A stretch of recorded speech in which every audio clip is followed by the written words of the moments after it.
topic for a moment because we'll start here. Food prices are not going to remain low for very long. Why is that? Because bankruptcies among farms are skyrocketing at a level that we haven't seen going back to the Great Depression. Now, American farmers are facing heavy volumes of rain. In fact, we are so far behind on when crops are supposed to be started that really we're getting to a level where it's not going to be recoverable this whole season. And the problem is these farmers and the difficulties that they are going to face are going to impact just about every single person in the United States. What we end up with is higher prices, smaller packages, and the potential, if this keeps up, to turn into a full-blown Hunger Games in the really near future. And so how prepared are you to be able to feed your family? Somebody asked a very interesting question, and they were talking about how many months of food prep are you trying to have or produce? And ultimately, my goal would be to be indefinitely, to design a system that could produce food indefinitely if you needed to.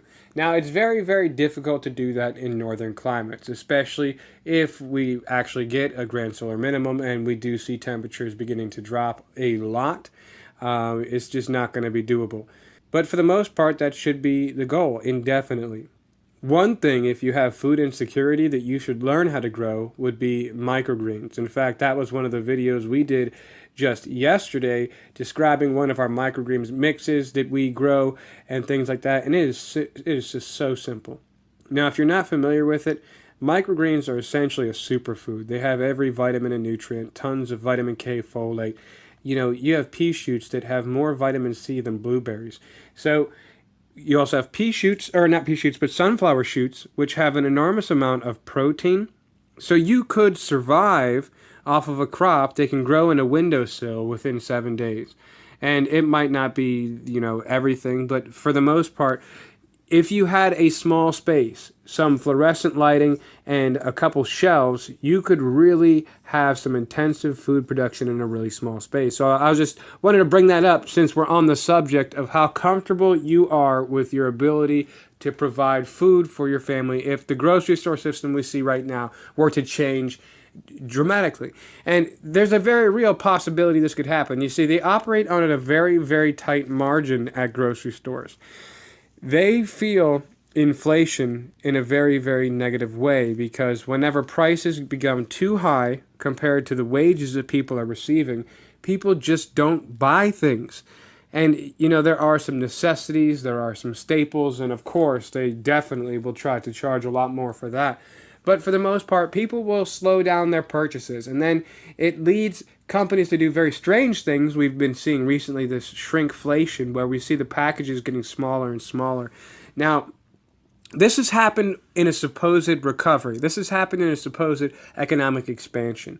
And at this point, we're to the level where the rains, they keep coming. And do you think this is just a starter for the season? Or, because things definitely have changed. And it is very possible this could continue for the majority of the summer. Now, there was warnings going out for a large majority of the U.S. landmass that was going to be having an extra amount of precipitation.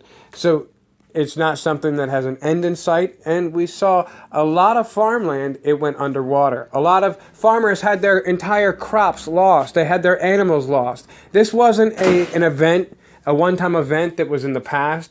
This is an ongoing thing. You see, they're still having more and more rains going through. They're getting dumped on, and it begins Friday. They're supposed to get 3 to 5 inches over an entire landmass that has not even begun their planting so far. And if you don't think that this is going to affect you, let's get into some of these numbers. Because only 30% of U.S. cornfields have been planted. Now, this is bad for a lot of reasons. Because we also have some issues when it comes into crop insurance, because there are final planting dates. Now, according to the Department of Agriculture, over the past 5 years, an average of 66% of all cornfields were already planted by now. So 66% of all cornfields in the United States were planted by now.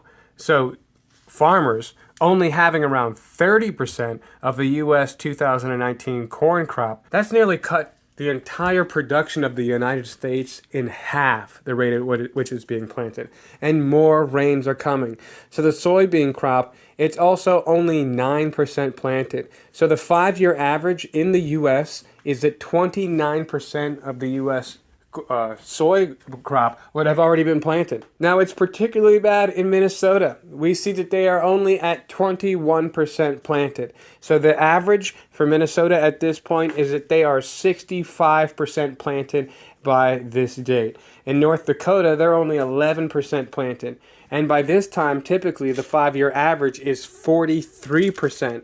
And in South Dakota, they're only 4% planted at this stage. And the 5-year average for South Dakota would be 54% already in the ground. And it's not like they don't want to go out and to plant their crops. Just a simple fact is that those large tractors and earth-moving equipment, they just don't move when the ground is full of sludge, of mud. People can't